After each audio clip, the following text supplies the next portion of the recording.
A tense conversation unfolds between a couple about their daily challenges, including a broken toaster and a missed dentist appointment for their daughter Rose. The discussion escalates when work schedules come up, revealing underlying relationship strain. They debate whether to tell Rose about their impending divorce, despite their mutual expressions of love. The parents attempt to break the news to Rose about their separation. They approach the conversation gently, emphasizing their love for her. Rose responds by quietly asking to go play in her room, leaving her parents concerned about her reaction. A dramatic transformation occurs as the parents find themselves transformed into dolls, May becoming clay-like and Cody wooden.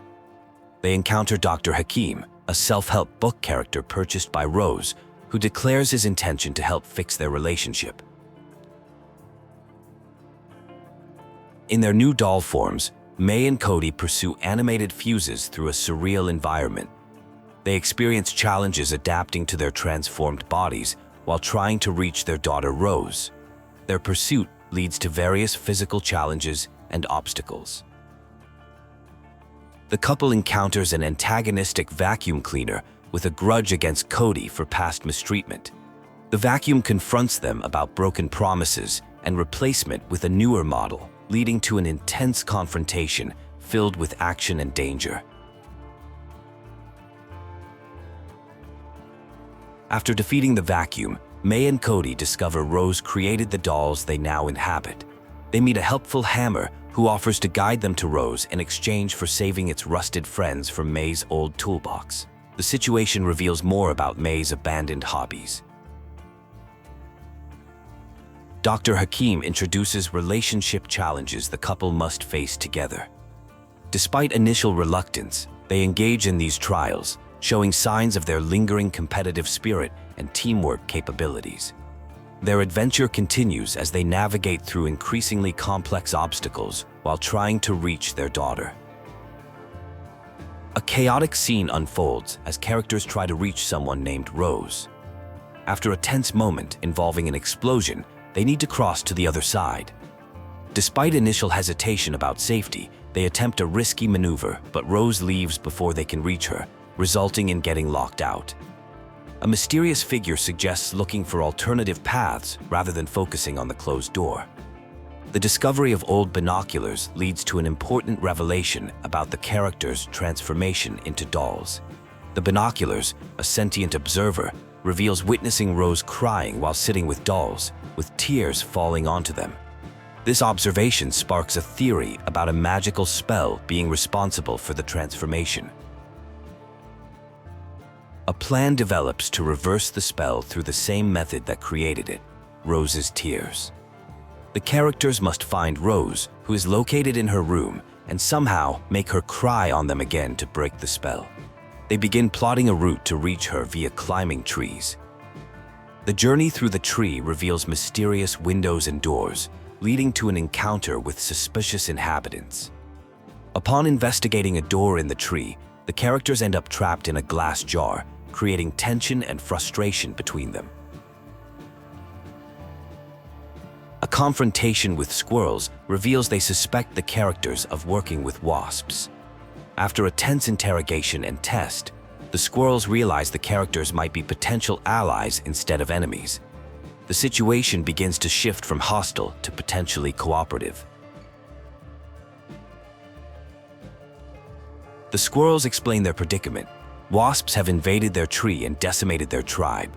They task the characters with eliminating the wasps using special weapons, the tree sap-up Shiki 57 and drill bazzer X200.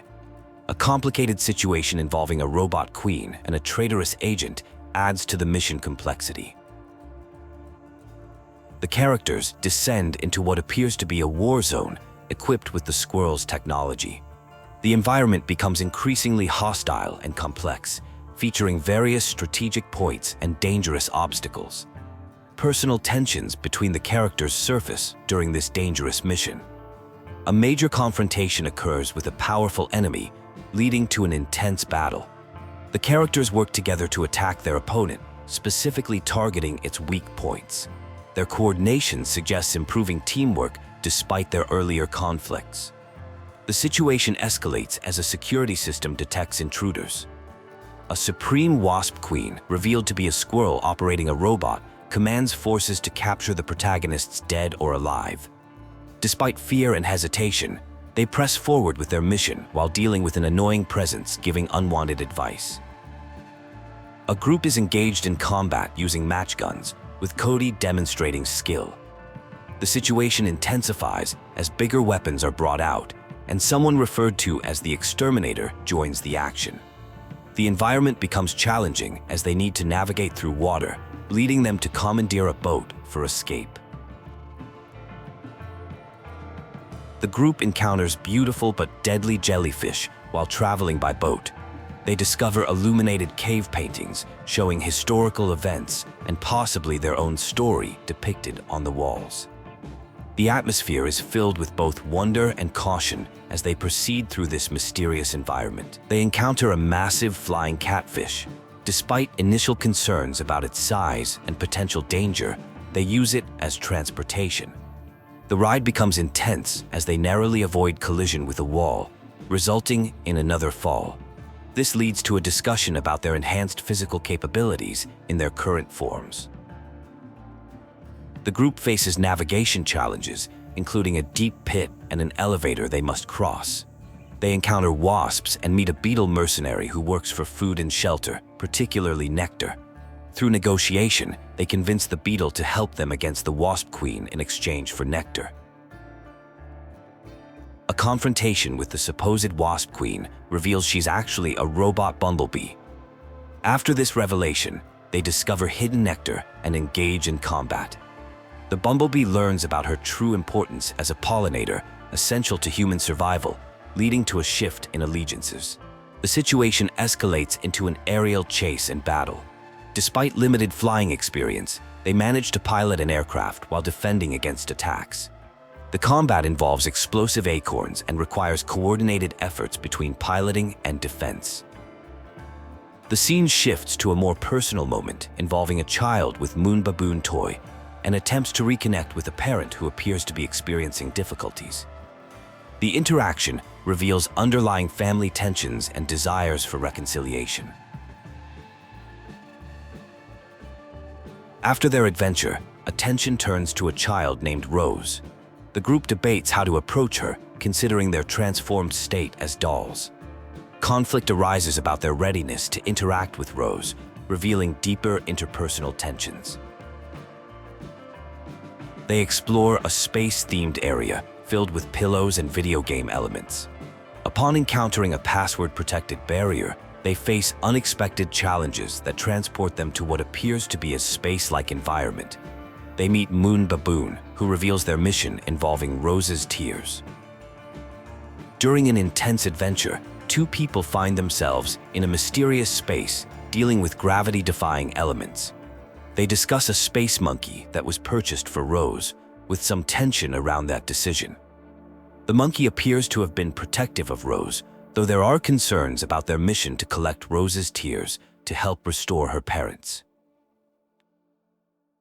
The group encounters a strange force field and decides to ride it despite uncertainty about its destination. They experience weightlessness and discover portals that could potentially help them navigate this unusual environment. They work through 3 different portals, each presenting its own intense challenges. While floating weightlessly, tension builds as they argue about whether the experience is fun or nauseating. A voice repeatedly urges them to collaborate, leading to a childish exchange of mockery before returning to their mission. They discover monitoring systems tracking Rose's well-being, revealing concerning patterns about her happiness and worry levels. This discovery creates unease among the group, who try to dismiss the validity of these measurements while searching for a way to return to Rose. A sudden conflict erupts with threats and defensive systems being activated. The situation escalates as someone named May reveals their connection to Rose, leading to an intense confrontation with multiple participants trying to gain control. A significant breakthrough occurs when they negotiate with Moon Baboon, who agrees to help them return to Rose under the condition they won't make her cry. Upon reaching Rose, they discover she can't see or feel their presence, leading to frustration and desperation. The group devises a plan to make Rose cry by destroying her beloved elephant toy. This leads to a challenging search through numerous toys while debating the morality of their plan and discussing Rose's attachment to her possessions. The adventure continues through various magical and surreal environments, including a kaleidoscope sequence that causes motion sickness for some participants. They navigate through illusions and strange spaces while maintaining their focus on reaching their goal. Finally spotting the elephant, they devise a plan involving a magic castle. Their journey takes unexpected turns, including encounters with dinosaurs and various obstacles that require creative problem-solving and teamwork. The adventure culminates in an intense sequence involving a battle with a giant octopus, leading to debates about toy choices and their real-world implications. The experience reminds them of past shared experiences, including their worst first date, as they continue facing challenges together. A raised bridge blocks access to an elephant, lifted by Rose's balloon, which is disliked. Upon approaching the bridge guard, they learn visitors must prove worthy to see the queen, actually a toy elephant crowned by Rose. The guard instructs them to pop the balloon blocking the bridge using a ball to gain access to the castle. Working together to move the ball through an obstacle course involving seals to pop the balloon. After successfully completing this task, they head toward the castle, but face a dramatic moment when the tracks suddenly end, leading to an unplanned but direct route to their destination. Upon reaching the castle, built by Cody and Rose, they encounter various challenges, including sticky situations and train tracks with impressive views. Their attempts to enter diplomatically are met with resistance from the castle guards. Guards confront them about their intentions toward Queen Cutie III, the elephant. Despite attempts to explain themselves, they are accused of plotting against the queen and imprisoned in the castle's poorly constructed cells, which they manage to escape from. During their escape, they discover magical powers, ice arms, and fire abilities, which they use to fight off guards. They make their way through the castle, eventually reaching a chessboard-based section that comes alive and poses another challenge. Finally reaching Queen Cutie the elephant, they find her to be friendly and offering cookies. Despite her kindness, they reluctantly pursue their mission to make Rose cry by harming the elephant, leading to an intense chase and struggle with the emotional weight of their actions.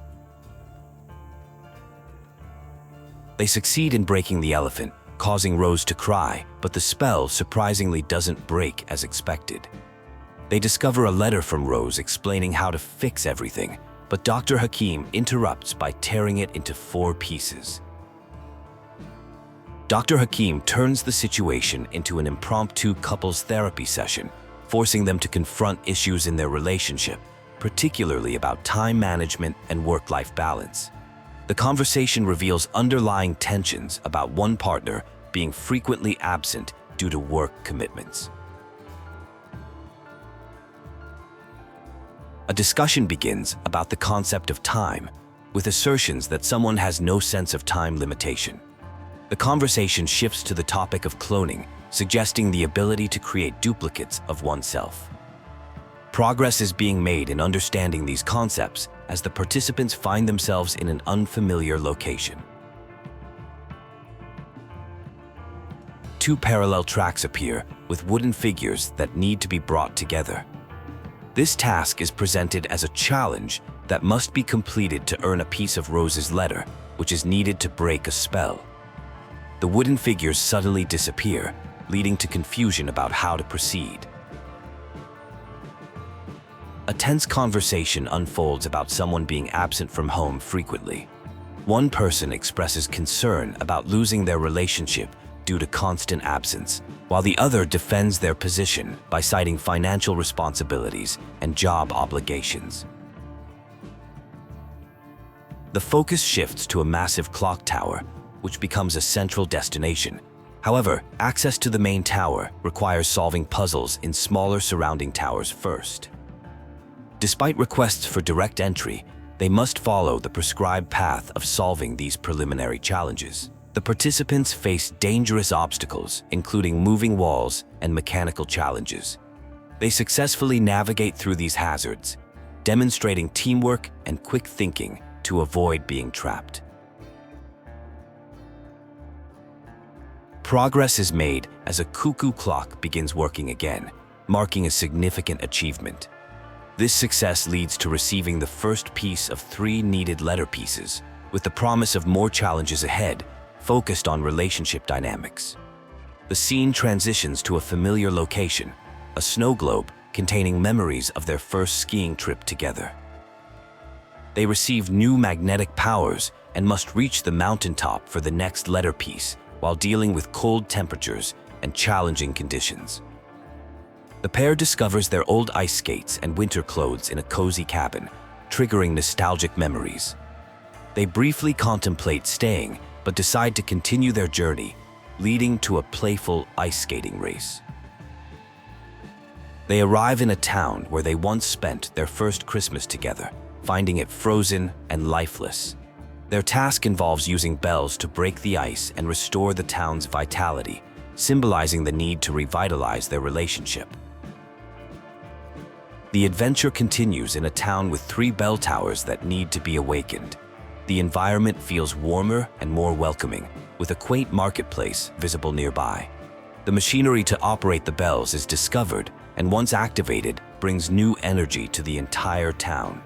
A light-hearted moment occurs regarding Christmas gifts, revealing how one person bought replacement presents at a local shop after forgetting the original gifts at home. The forgotten gifts were cleverly repurposed for the following year. The journey continues to a lighthouse that supposedly leads to the mountaintop. After diving into surprisingly comfortable waters, a massive underwater candy factory is discovered beneath the lighthouse. The task becomes clear: repair the generators to restore sweetness to both the factory and metaphorically to relationships. During a brief rest, the pair reflects on how they haven't taken a vacation since their daughter Rose was born, discussing financial struggles including house repairs. They consider future plans to take Rose to Waterland, though separately, leading to a bittersweet moment of realization about their situation. A philosophical discussion ensues about relationships and rebirth, suggesting that when something dies, something new can emerge. This leads to an intense escape sequence through collapsing structures, where magnetic forces grow stronger between the pair as they work together. Reaching a meaningful location at the mountaintop, memories surface of a past proposal. Despite being nervous and forgetting the prepared speech, the moment was special because of its genuine nature and displayed bravery in vulnerability.